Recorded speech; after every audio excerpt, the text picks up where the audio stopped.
Hi there, I'm John Scott. This represents Radio Democracy, where you control the station. We're at the headquarters of Jelli in San Mateo, California. We're going to talk to the CEO, Mike Doughtery, next. From KCBS, All News 740 and FM 106.9 and CBS Interactive, this is Homegrown CEO.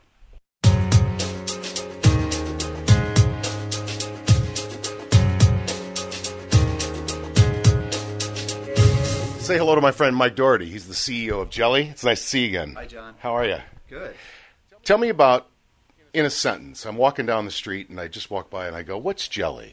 For those that have never seen this site, kind of explain it to us. It's social radio or user-controlled radio. What makes us a little different is that we also allow the audience to actually take over actual FM terrestrial radio broadcasts, which is something that really has never happened before, and we thought it was a pretty cool idea. But you can also have a lot of fun streaming, too, and in that case, we're sort of like a social Pandora. Now, we have 25 affiliates now, so 25 radio stations working with us across the country. 6 of those are in the top 10 cities, cities like New York, Boston, Philadelphia, also San Francisco.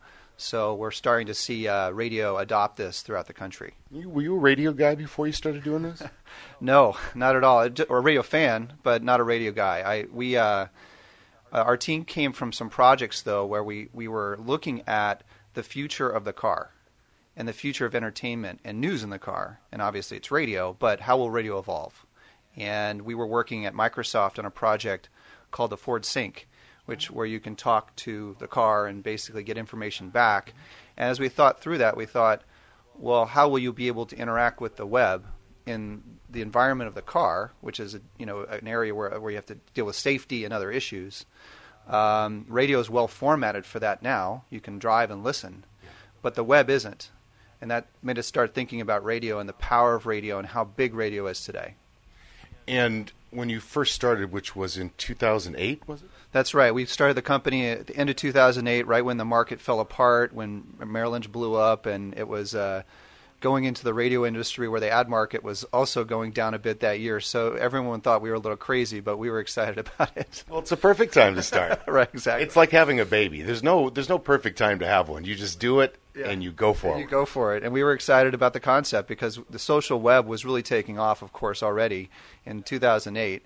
This year, 2010, was probably the year of Facebook with everything happening with Time Magazine and the movie that came out about the social network. But I think in 2008, you could really see that the social web was going to transform radio or transform big medium like radio, television. It was already doing that with some other things online, and we thought now was the time to look at this. John, this is Jelli. This is the website. You go to jelli.com. What we're looking at right here is one of our station pages. This is with a partner we have in Atlanta called the Project 961. It's a great rock station in Atlanta that we launched recently. If you go to this page, you can actually, with others, control what Project 961 is playing on their broadcast. So right now you can see an experience that reminds you a lot of an internet radio station. It has a chat window here where people are chatting, a very social experience. It has what's playing now. In this case, the White Stripes song that's playing. You can see the cover art. You can see the name of the band, the name of the song. You can favorite the song if you like it. And importantly, we have this thing called the rock meter. When something's playing on the air, you can click rocks or sucks. And what that does is it nudges the meter up or down.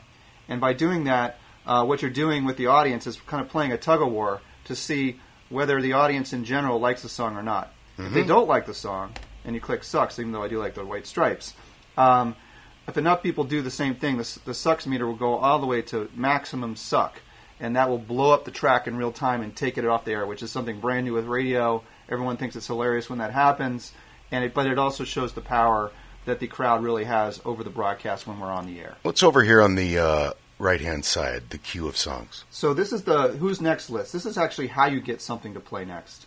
So what you do is you vote. With Jelli, it's Radio Democracy, so you vote. And by voting, you impact the score of the track.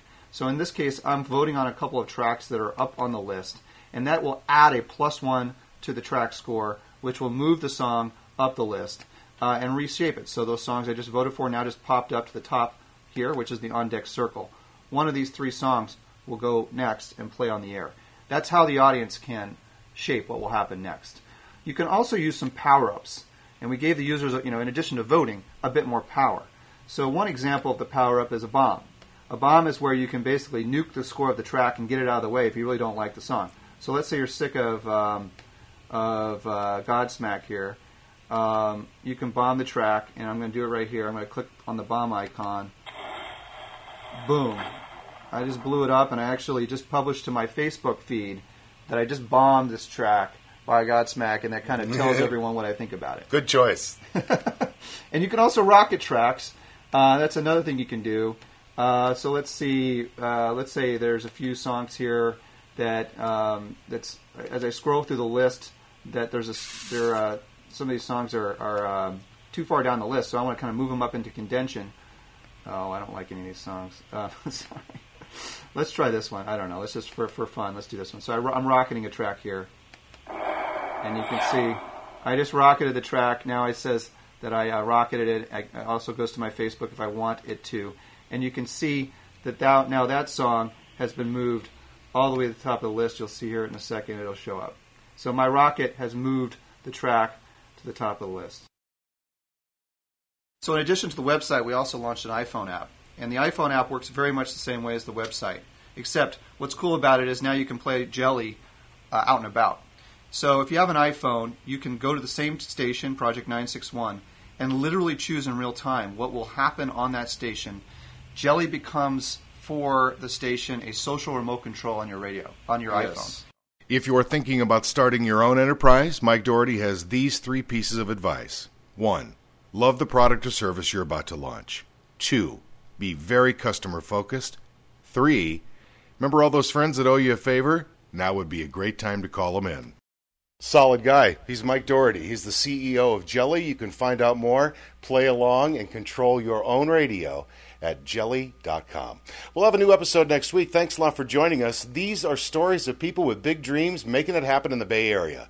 This is a presentation of CBS Interactive and KCBS, All News 740 and FM 106.9. I'm John Scott. See you next time.